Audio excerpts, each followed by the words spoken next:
Welcome to the Adventure to Evolve podcast, your conscious playground. Here, we explore leadership strategies to lead the most incredible adventure of your lifetime, your story. I'm Shalia Stafford, your host and ex-corporate sales leader turned podcast host, keynote speaker, and entrepreneur. Using leadership strategies, I'm guiding you to lead all the awkward, uncomfortable, heart-beating, palm sweating experiences that serve your growth and make your 80-year-old self proud without the corporate jargon. In this chapter of your life, what experiences are calling you to explore every layer of who you are? If that is your truth, I triple dog dare you to dive in, guided by the wisdom of your divine essence. If you like what you hear and want to go deeper into your adventure, join our online course at goflipthescript.com. Welcome back, everyone. It's Shalia here. I am so thrilled to introduce our guest expert today, a dear friend of mine, Jon Colby, who is known to be one of MSN's top leading speakers to watch out for and follow in 2025. Now, for those of you who may not be familiar with Jon's work, Jon works in the world of improv and bringing improv into leadership development in organizations to help companies learn how to bring value and collaboration amongst many other critical skills that help companies succeed. Funny thing is, when I created the original intro, I was under the impression that improv was more of a comedic avenue. Quickly did I learn that improv is so much more. Improv is a way to connect to building trust with the process of our journey as individuals who are figuring out how to be the best that we can be in this world, while also helping others feel valued along the way. How do we use improv to help us overcome limiting beliefs or the fear of failure or perfectionism that can creep up in today's fast world? I want to give a little bit of context on how Jon and I met. When I was just starting out and navigating the confusing world of building a speaking career, I went searching for answers where most of us do, the internet. Now, that's when I first came across Jon. And true to who he is, Jon didn't just share advice on the internet with me on a confusing question that I had, but he invited me to a community of speakers who meet regularly to practice and improve and keep sharpening their craft as leading speakers in the industry. And honestly, this is Jon in a nutshell. He builds community, he helps people grow, and he reminds us that none of us have it all figured out, but we can bring value and joy to the process along the way. That's Jon in a nutshell. He builds community, he helps people grow, and he reminds us that we're all trying to figure it out. And along the way, we can also bring value. I used to think that Jon's world was centered on comedy, but sitting with him, I learned that improv is much more than just entertainment. It's a way of showing up in life and work. Improv teaches us to listen deeply, to build on ideas instead of shutting them down, and to create space where people feel valued. In this conversation, you'll get to know Jon better, his story, his work, and what he values most. And you'll hear how the simple principles of improv can help us connect more fully and lead more effectively. I hope that you enjoy this conversation as much as I did. We're going to open up the episode learning more about Jon through some fire away questions. Jon Colby, thank you so much for joining us as a guest, and we hope you enjoy this episode. Thanks for having me. It's funny, we talk all the time, and now it's like in an official capacity. I know, and this is why I know this is going to be so much fun. Jon, before we get into the nitty-gritty of what you do at work, I want to understand, what feels the most important to you in this chapter of life? Oh man, it's such a hard question to answer. What's so important to me? Because I have a 4-year-old and a 6-year-old. We were just talking about them before we started recording, and so being present with my family, but at the same time spreading joy and happiness. I kind of tell people now my life mission is to teach people how to make the people in their life feel more valued, because I mean, in personal life, you and I both experienced grief in the not too distant past, and so like realizing that our time isn't forever, and so we need to make sure we're valuing the people in our life that we love, but also in a business sense, people who feel valued, they stay, they work harder. Retention's better, productivity's better. So just making people in my life feel valued, and then teaching other people how to make people feel valued. I'm curious, what's something that your daughters have helped you understand about life that you're still learning? Patience. I think I mean, I've always known I'm impatient. I want things to be done immediately. And my daughters are impatient just because that's the way they're wired at that age. They don't understand waiting for things. But then there have been times I've caught myself kind of excited for when my daughters are old enough to do blank. And my daughter, my 6-year-old is talking about wanting to drive, and she's excited about that. And so we get so focused on what's coming up and stuff like that. I'm like, be patient, like be in the present now. And so I think they teach me just to be focused and appreciative of where I am now. I heard somebody talk about this in child psychology. She said, whenever I get frustrated with my little kids, I pretend like I am 85 years old and I took a time machine and it brought me back to this moment. And now being able to see these kids and be in this moment, like just be appreciative of it and not focused up in the minutia of the everyday. I love that grounding. That's something that I use often too. Yeah. Okay, complete this thought. I wish I would have paid more attention when... Oh, I wish I would have paid more attention when people encouraged me to do stuff. I think the career I'm in, I love what I do, but I didn't start doing it until I was 41. I used to be a teacher and I love doing that, but I've dreamed of doing what I'm doing now, speaking on leadership and communication through improv for decades. And I can tell you a moment. It was 2007. I got accepted to the Second City Conservatory. So it's a comedy program up in Chicago. And I moved up there, but I got a teaching job again. And I just have always been a teacher. And I had one of my good friends to this day, he told me, he's like, you're not gonna try and do this now while you're doing that? I'm like, no, I'll do this and I'll do that. And he's like, I feel like you are... you dip your foot in the pool, you've got down into the pool, and now you're into the deep end, but you're holding onto the edge. And you won't know if you can really swim until you let go of the edge. And that was in 2007. And I don't feel like I let go of the edge until 2019. And don't get me wrong, I'm sure all the experiences have led me to where I am, and I'm happy now. But that's 12 years that I held onto the edge. I got so excited here with getting to learn more about your story that I jumped right into the fire away questions. Didn't even give an opportunity to tell the audience, what exactly is it that you do today? Oh, yeah. So I've been doing improv for 27 years. What I do is teach people how to use improv games to be better at everything else in life. So whether it's a keynote, a company retreat, or a sales rally or anything, I basically have the entire audience play every single improv game. So I know some people that do improv, they'll bring people up from the audience and then have them do it, and then there's a lesson from it. But I am an experiential learner myself, and so if everybody in the room is allowed to participate, not only do they get the experience, also nobody feels put on the spot because there's never an audience. I'm playing along with them. Everybody in the room is playing every game. So they're in groups of 2, 3, or 4, or even 6 for one or two of the games.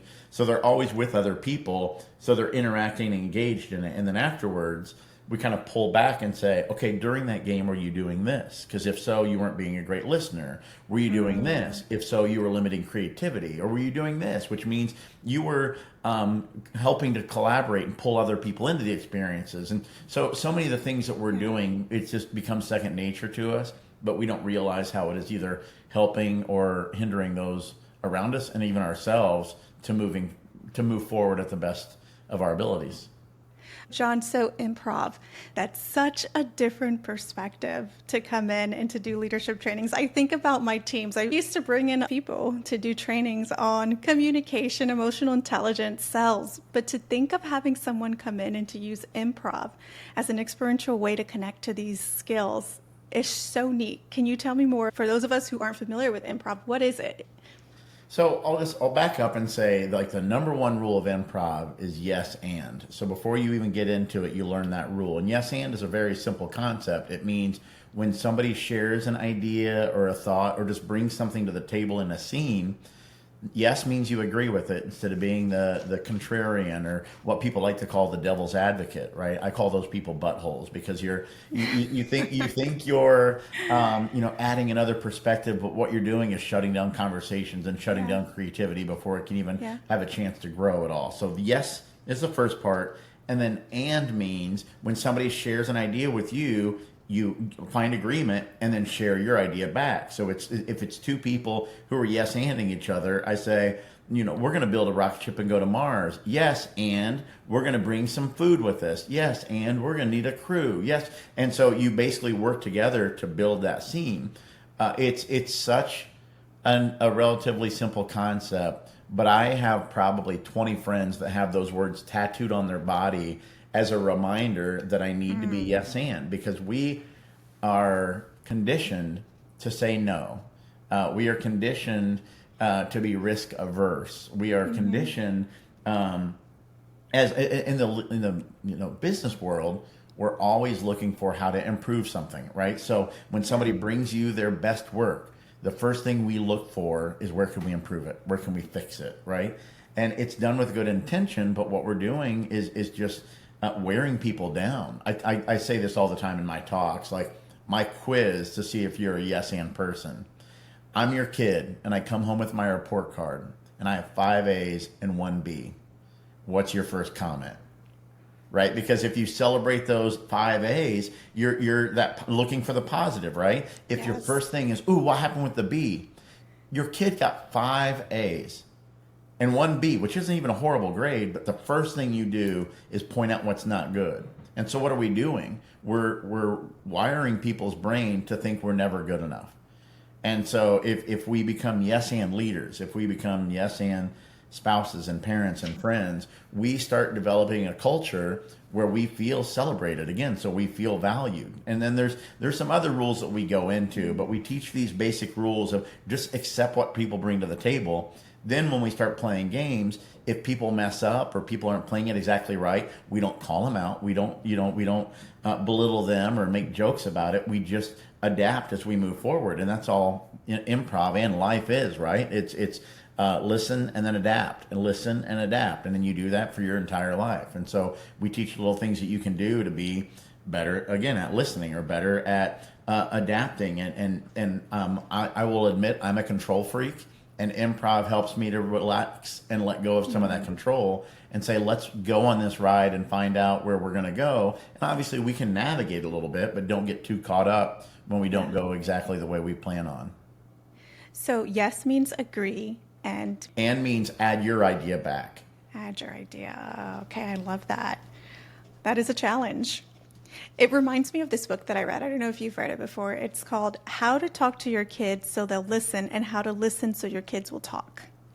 It's funny. I haven't read the book, but it's in my Amazon cart right now because somebody just told me about it like a week ago. Yeah. Oh, it's a fantastic book. You should read it. It has a lot of correlations to what you're saying, and it's one that really makes you aware of how to invite collaboration. Yeah. Is improv the same as comedy? Because I know you've done comedy. How have those two worlds merged for you, if at all? So improv is a type of comedy. So I think when a lot of people hear the word comedy, they think of stand-up, where it's just one person going up on a microphone and making stuff up, right? Well, improv, as far as improv comedy, when you go to improv comedy show, it's typically multiple people. I have a 2-man show named Dudesicle, and it's just 2 dudes making up a musical. So we get a suggestion from the audience, and then the 2 of us play all the characters, and we do a 30 to 45-minute show. But I also perform with Comedy Sports. So if you're listening to this anywhere in the U.S., look up Comedy Sports. It's all one word with a Z at the end. They're in, I think, 25 cities in the U.S. where it's like a red team and a blue team, and there's 3 of each, and then a referee is the host, and they play games against each other. And the games are a lot like the things you would see on like Whose Line Is It Anyway? Or Wildin' Out on MTV. It's these shows where, again, you take a suggestion from the audience, and you do a scene, or you make up a song, or you play some type of game with it. So there are some like stand-up elements to it. There are some games where we get a suggestion and we just have to make up a joke on the spot. But there are other times when it's more like improvisational theater. So it's a blast. I tell people I get to play pretend with my friends in front of an audience, and it's kind of the coolest thing in the world for me. It makes me think about this documentary that I was sharing in the beginning. These are all human traits that we've evolved over millions of years. And one that I hear that you're talking about is imagination. Yeah. The idea to think about different scenarios, how people might feel, to play on different aspects of the imagination. Yeah. And it's interesting because one of those components that I learned about, like laughter, did you know, fun fact, that laughter began in primates when they were rough playing? And in order to signal, I'm not actually going to fight you and hurt you, it's okay, they would pant. So it would be like, Yeah. that eventually became laughter and what we have today as Wow. That's and cool. what we do. Isn't it so cool? It's cool when you think about that creativity and that ability to imagine. And what really imagining allows us to do is problem solve, right? And to create new things. Yes. Like without being able to imagine or dream something that doesn't exist, like we couldn't solve problems, because what you do when you're problem solving is, look, here's where we are, this is what we want to do, and then you have to kind of imagine how we get from there to there, and that's where you start, like finding new paths or creating new opportunities. It all comes from just this, and you even said the word earlier, play, right? Just if we can learn to just play more, stop taking things so seriously, all of a sudden you kind of unlock these parts of your brain. And I get pushback sometimes when I have a specific workshop I call practical creativity. And I use the word practical because those more straight-laced people are like, well, we don't need creativity in the insurance field or in actuaries don't need this or accountants don't need this. But I'm like, you need practical creativity to get your brain just thinking creatively, so you can find more streamlined ways of doing things or more creative solutions and stuff like that. So just getting people to play opens up their minds so we can see things that we might not have seen before. I'm curious, as I think about your story, how does someone like you, who is such a phenomenal speaker, and now rated by MSN's to be one of the top leading speakers to follow in 2025, have this 12-year holding on to the edge part of your story where it was hard to let go into that imagination of what's to come? We have our own evolutions, but I'm curious, what was that challenge and resistance in your story? For me, this gets into my entire life. I think. I grew up poor. I grew up really poor. My dad passed away when I was a baby, so it was like my mom trying to raise 4 kids on her own, and it was just kind of like. I loved theater in high school, and my wife kind of has a similar story where we both loved theater growing up, but like you never dreamed of theater being a career. Like that's something other people do, right? And then so I got a job as a theater teacher. My wife taught English and theater. So we got these teaching jobs, which allowed us to be in the arts. And so don't get me wrong, I love teaching theater. I ended up adding speech and video production as well. So I taught all these classes that I really loved. And I felt like teaching improv, whether it was for the stage or for business, was always what I called my side hustle. And I'm like, well, that's not something that you make a career. That's something you just kind of do for fun in your extra time, right? And so it was always just this far off dream that wasn't a reality. And I had to, we add these limitations on ourselves. I had this is what you need to do. This is what you get a job, and then you work for 47 years, and then you retire, right? Yeah. So I always just kind of thought that was it. Like I'm trying to think. I guess I know a friend who owns a hair salon, but she graduated from high school and then went to beauty school and then started working and then eventually, kind of worked exactly toward that model. And I never dream that the model I had, I didn't know I didn't know a professional speaker. I didn't know somebody who did it full time. And so it wasn't even something you could do. And then my moment, like I can tell you, I got connected with somebody on Facebook about they wanted to do something and they knew that I did these things because he actually worked at a different high school. And he's like, Jon Colby does kind of improv based stuff. She was looking for somebody to do it, some realtors. And so I did it, and we had a phone call about it. And she's like, well, what would you charge? And I told her, and she's like, great, we'll take 4 sessions, 4 1-hour sessions. I'm like, oh, nice. So I did those over a 2 month period. At the end, she handed me a check and goes, "You're not charging enough. You should charge more." I'm like, "Oh, cool." So fast forward like 6 or 8 months, and she left that company and went to work for a bigger company. And she was hiring a speaker. And that first one, by the way, was in Indianapolis, where I'm from. Go Colts. But then 6 or 8 months later, she's like, "Hey, I'm putting together an event for Century 21. It's their top brokers from all over the country out in Park City, Utah. So we'll fly you out, put you in a nice hotel and all that." So I raised my fee a little bit. And then, I went and spoke, and the CEO afterwards, the CEO of Century 21 International, he's like, "Hey, are you going to stay for the dinner tonight? That was great." I said, "No, I got to get back to my job." He's like, "Wait, what's your job?" I was like, "I'm a high school theater teacher." And he's like, "Oh, I mean, if I don't mean to overstep here, but you should quit and do this full time." And I was like, "Oh, okay." And he's like, "I've never seen somebody do kind of what you do the way you do it. I just think you could make a career, even if it was just in the realtor industry." So I went home and talked to my wife about it, and that kind of led me on that. Oh, and then in the limo back to the airport with that woman who hired me the first time, she goes, "I'm going to tell you again, you raised your rates, but you're still not charging enough." And then she started talking about the kinds of money that she paid people to do the same thing I'd done in the past. And all of a sudden it became this reality of, I'm like, I could do this enough to make it a job. And so that led on basically that was in the beginning of a school year. I taught that last year, 2018 to 2019. In June of 2019, this became my full-time job, and I haven't looked back. Wow. So if you had to break your life up into 3 chapters up until this point, what would you name each chapter? That's a good question. So in my life, I think,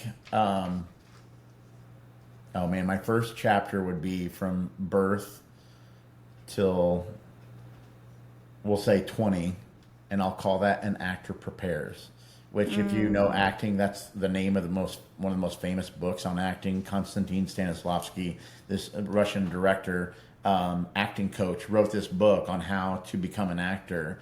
And I think my first 20 years would like an actor is preparing. I wasn't athletic. I was always the goofball. I was class clown in high school. But as a kid, I would sit in the mirror and just make funny faces, and I would practice voices and stuff, which now as a dad, I can do like Mickey Mouse and Donald and Goofy and all that. And so my kids think I'm cool.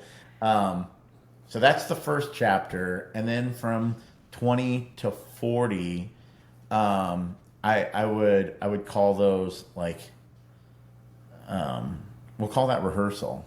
So you have an actor prepares, so I'm like getting ready, and then you go into rehearsals for the show. And in those rehearsals, I started doing this stuff, and I also at 20 is when I found improv, and so I started doing shows there and stuff like that. But at 40, I had a kid. And at 40, again, 2018 is when he told me you should do this full time. So at 40 is where everything kind of started happening. And then so now it's like showtime. This 40 to now I'm 47 is showtime. And so now I'm a parent. I'm a husband. I got married in my late 30s. So that kind of overlaps a little bit. But I'm speaking and traveling, and I have an online course that I'm wrapping up, and it's going to be available. So all these things now, it's just like now is the time in my business and in my career where we're live. Oh, the show is on. Exactly. Yeah. Oh, I love that. So, Jon, you and I both grew up in poverty, and we were raised by strong women who did the best that they could to create humans who go out there and create magic in the world. And you sure are doing that. You are a connector wherever you go. I'm curious if you've always been as confident on the stage. What was it like when you went to your first improv class, when you stepped on a stage? What was that experience like, and what did you learn from it? So I tell people, like my 6-year-old has never been in a performance. She's been in some dance shows, but she's never been in a theatrical performance or anything. But she's always on stage, right? So at our church every week, all the kids go up for the message at the beginning, and then they all go out. Well, people come up to me just because while the person leading the little morning lesson before they go out, as she talks, my daughter Georgia will just look right out into the crowd at me and be like, and make all these faces, and people are like, she's so funny and she's not even trying, like she's just a goofball. And I'm like, that's my kid. So I feel like I was the same way. I'm just like goofy and stuff like that. And so my first actual performance, I think I was 6 or 7, and it was in a church play that my mom wrote and directed. So I did those things. I was in my first real play in middle school. In high school, I was in shows. In college, I was in shows. But I was in a rehearsal for a show in college, and something went wrong in the rehearsal, and everybody was probably at least 10 years older than me. I think it was 19. But I didn't stop. I just kept like moving forward, like the scene, improving basically. And the director came up to me afterwards. He's like, you should do improv. And I didn't even know really what it was yet. And so he told me about comedy sports. And so I went a couple weeks later, and just like, again, it was like divine intervention. They're like, hey, and just so you know, we're actually having auditions in 2 weeks. And I was like, oh. So it just like the timing of it lined up. So I went to audition. My very first audition, I'm like, I don't even care if I get in. That was so fun. And then I ended up getting in. And so for me, like, I've always been confident on stage, because I don't think of it as everyone is looking at me and everybody is judging me. I think of it as like everybody wants to have a good time, and I want to help them have a good time. So I'm going to, whether it's me acting or directing or performing in an improv show, I'm simply giving them something to enjoy. So it's not about me. It's about the art we're creating together in that moment. How beautiful. And it shows, because you are constantly refining your skill, going back to these improv sessions and being on stage in theater and really exploring those creative aspects of who you are, embodying that so you can share that with others.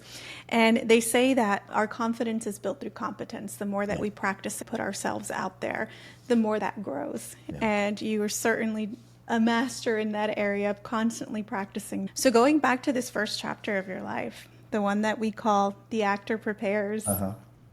Tell me what that era of life taught you the most, especially now that you have children. And at that time, you were still a child yourself, being raised by a woman that you so loved, your mother, who was a strong anchor in your life. What is something that chapter of your life taught you that you wish to instill now in chapter 3 in Showtime? That's an easy one for me. It's empathy. I think, we talk about our moms a lot, and I think my mom, in spite of losing her husband when she was in her late 20s, and then, I've watched as growing up as she lost her dad, and then eventually her mom, and her best friend, and like a lot of people in her life passed away, but she was always just focused on loving people and living life and enjoying things, and she was a servant leader. Like as a mom, she would serve other people, and that comes from my grandma. My grandma was the same way, and so my formative years just taught me like I might not be the best at anything, but I can love on people, and so I've always tried to be, not always succeeding, but I've always tried to be somebody who makes other people feel loved and appreciated and included. And that's something I hope that I can do for my kids too, and teach them, that what we have is a blessing, and we can use it to bless others. And so whether it's our time, our treasure, our talent, find ways to give back so everybody can be as happy as humanly possible. I know that with improv, another aspect that you get to share with people is teaching them how to think quick on their feet. Mm-hmm. With a lot of different exercises that you do. What is something that you're still learning to navigate when life throws you the unexpected that requires you to think quick on your feet? So this is my humble moment. I have learned over the last couple of years to ask for help. I think seeing my mom be so resourceful and kind of do it all herself, I've always kind of been a do-it-all-myself person. Even when I was a high school director, I would direct shows, but I think I would try and do as much of it as myself as possible, just because I'm like, I told you I'm a control freak, so I want things to go a certain way, and so I need to do them myself. And I've gotten to a point in my life that I don't have to be good at everything, and I don't want to be good at everything. I want to trust people who are more knowledgeable and experienced in certain areas to do their work and help me, and pay people to do those things. And so over the last few years, I've hired a graphic artist, a graphic animator, a copywriter, a web designer, consultants to help with certain things. I've even found there's an app called Poplin. It's basically like Uber for your laundry, where you type it in and somebody will come pick up your laundry off your front porch and bring it back the next day done, right? So finding all these ways to hand things off and trust people to do them, but again, pay them. I think that's something I want to make sure I overstate. People know what I do for a living, and people often ask, like, hey, we're doing a show to try and raise money for this, or we're we thought it'd be fun to put together this type of thing. Can you get some of your friends together and do an improv show? And earlier growing up, I was like, yeah, sure. And so I'd ask my friends, hey, will you do this? And then we'd all go perform for free.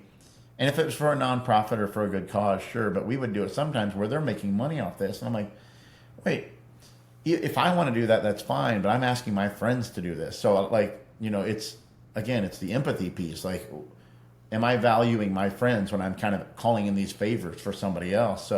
So I now go back to the person and say, we'll charge this much per person, so they make some money off of it.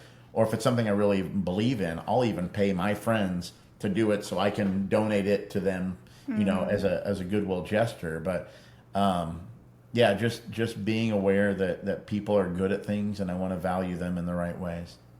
What is an experience that you're currently seeking to challenge your growth? I'm doing this online course, and it's funny that you're asking me this today, because I was just telling somebody that I feel so stuck. So I've been working. I've had a dream to write a book for a few years. A lot of times when I speak, people will go, "Do you have a book?" And I'm like, "I'm working on it." So I wrote an outline for the whole thing. I started writing the first few chapters, and I was realizing it didn't work, because I wanted people to be able to see these games that I play. And so I had explanations of them, but they don't necessarily make sense unless you see it. So I'm like, maybe I could do some type of video thing. And then about a year and a half ago, I met a woman who does this online platform thing for her company, and she kind of gave me some guidance, and so I started putting it together. And so in my spare time, between everything else, I'd been working on it, and I finally got it up and launched in beta mode, just over a month ago. I think it was at the beginning of May that it was live. And I asked for feedback from some people, and I knew there were a couple things I wanted to tweak. And now I've got all these things that I want to fix. And my challenge is, what advice do I take? What advice do I not take?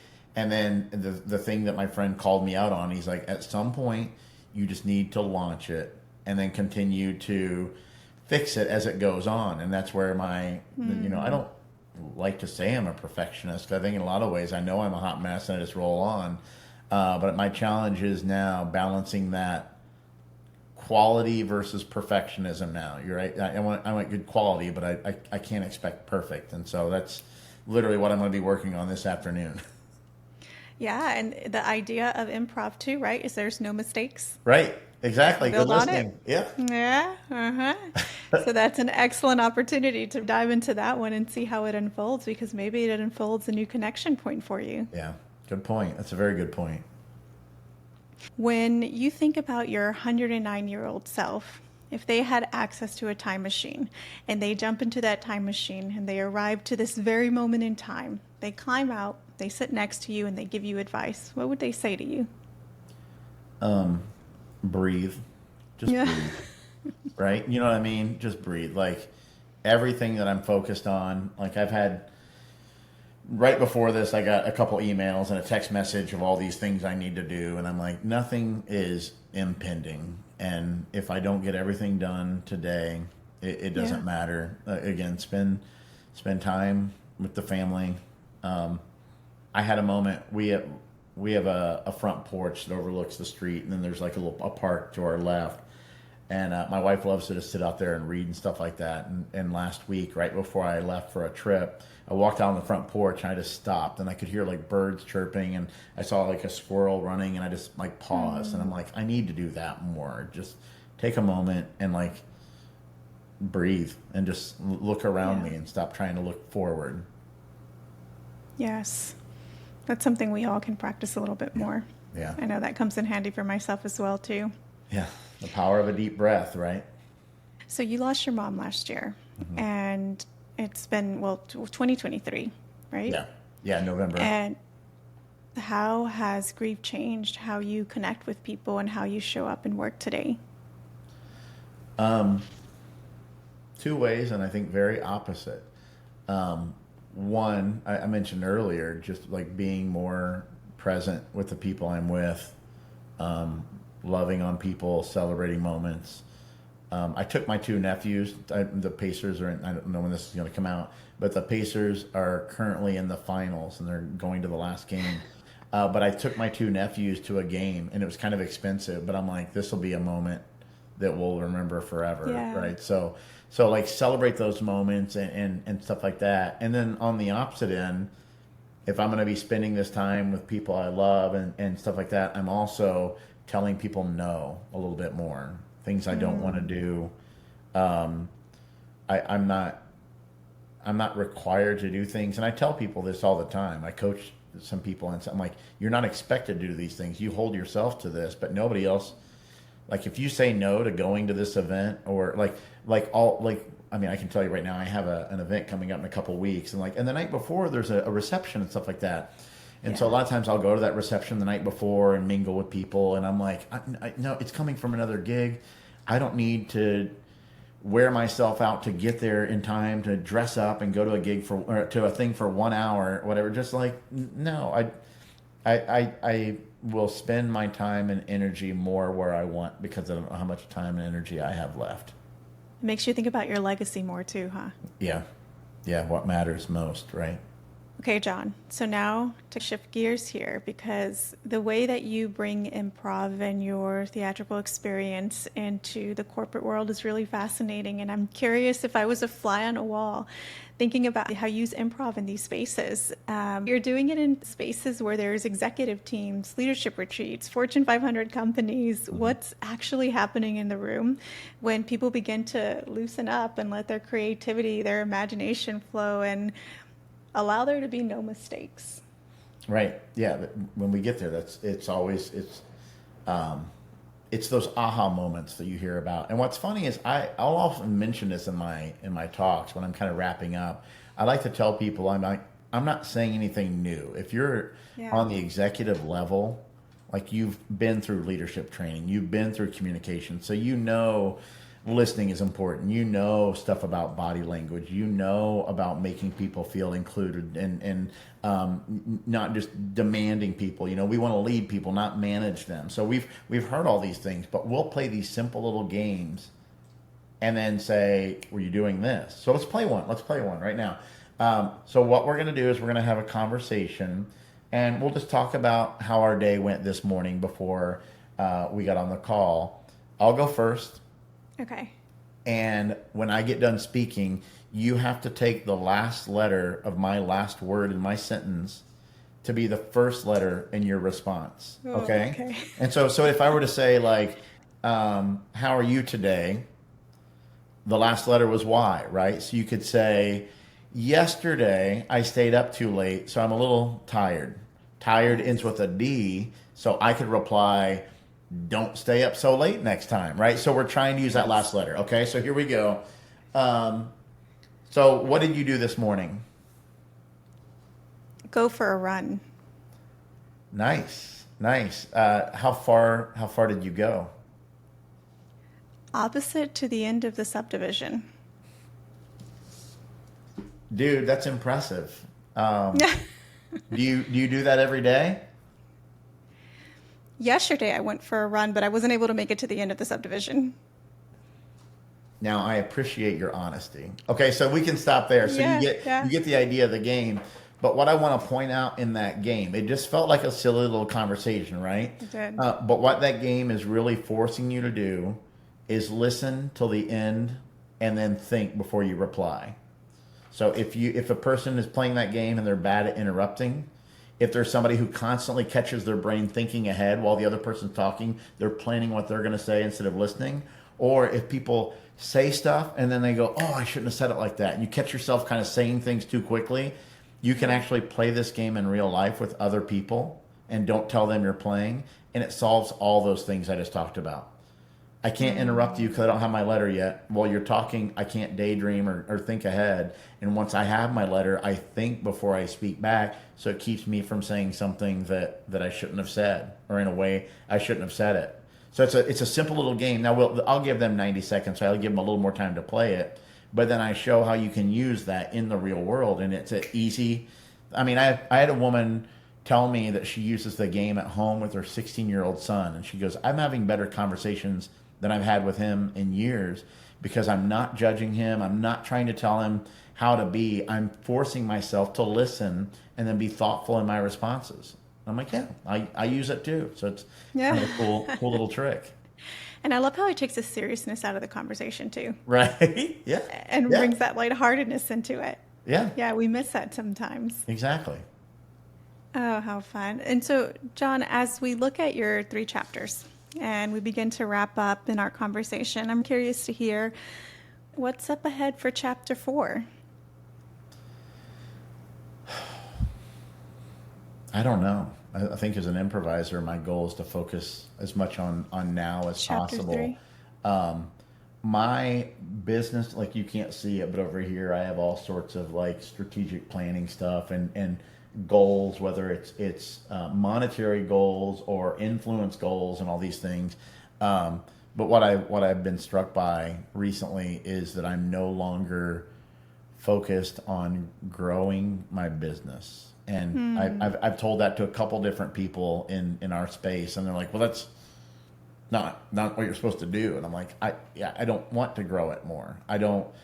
If I grow it more than it's at now, it's either going to cost me more of my own time. I'm going to hand off some of the stuff to other people. Like I've told you, I'm handing off parts of it, but I'm going to hand off the parts that I don't want to hand off, because my whole thing is I customize every talk and I build a relationship with every client. And so those aren't things I can hand off. Those are things I want to do. I don't need to raise my fees. I don't need to have more business. I just want to kind of maintain where I'm at so that I can allow the bulk of my time to focus on what matters most: my family, my connections with my friends, and then I build all these friends outside of my personal life through my business life. And so I joke around that I don't even need more friends at this point. I'm just happy to be around the people I have in my life. Yeah, and you get to stay in alignment with your values. And when you're truly there in that alignment, you do the best of your work. Yeah. As you do. Thank you. Okay, Jon. So as we begin to wrap up the show, can you tell people how they can get in contact with you and more about your offerings? Sure. Yeah. It's just joncolby.com, Jon, Colby like the cheese.com. And my offerings are for the most part me talking. I mean, it's if you have like I mentioned earlier, it's everything from a keynote to a company retreat workshop. I do a lot of leadership retreats and sales rallies. I speak on everything from, like we said earlier, communication leadership. I talk on positive psychology, emotional intelligence, creativity.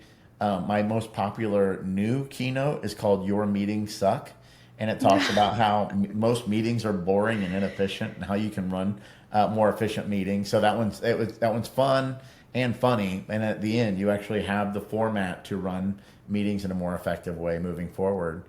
And then my online course should be up and live sometime in August. What's the name of the course? It's the Colby Leadership Institute. It's put on the Mighty Networks network, and I'm currently working with a company to develop a landing page and name for it. So hopefully by next month, or a month and a half, when you look up Google Colby Leadership Institute, it should be the thing that pops up. What? And who is this going to be for? Leaders on every level. I originally had talked about doing it for a certain level of leadership and up, and then I have kind of showed it to a VP, and he's like, I want this for my branch managers. I want this for the assistant managers. I want this. So I've tweaked some of the content. So there are different modules. So whether you want to focus on emotional intelligence or running better meetings and all this different stuff, you can go through and you watch a video, you read some stuff, you take a quiz, and then you see some games that you can play. There's even videos of me explaining the games. You can literally play my video, and then your team can play the game. Oh, that is awesome. I'm excited. I'm very excited. I don't know if we jokingly said this or we're actually going to do this, but I'm going to ask you the question. The big question. Do you know, or what would your answer be to what is the meaning of life? I've already mentioned it, and I literally just said this in a talk last week. The meaning of life is to make other people feel valued. Like that's why we're here. And because when people don't feel valued, they quit their job, they quit marriages, they quit friendships, they quit churches, they quit sports. You quit going to things if you don't feel like you matter. But when you feel like you matter, you stay, you work hard, and you build amazing things.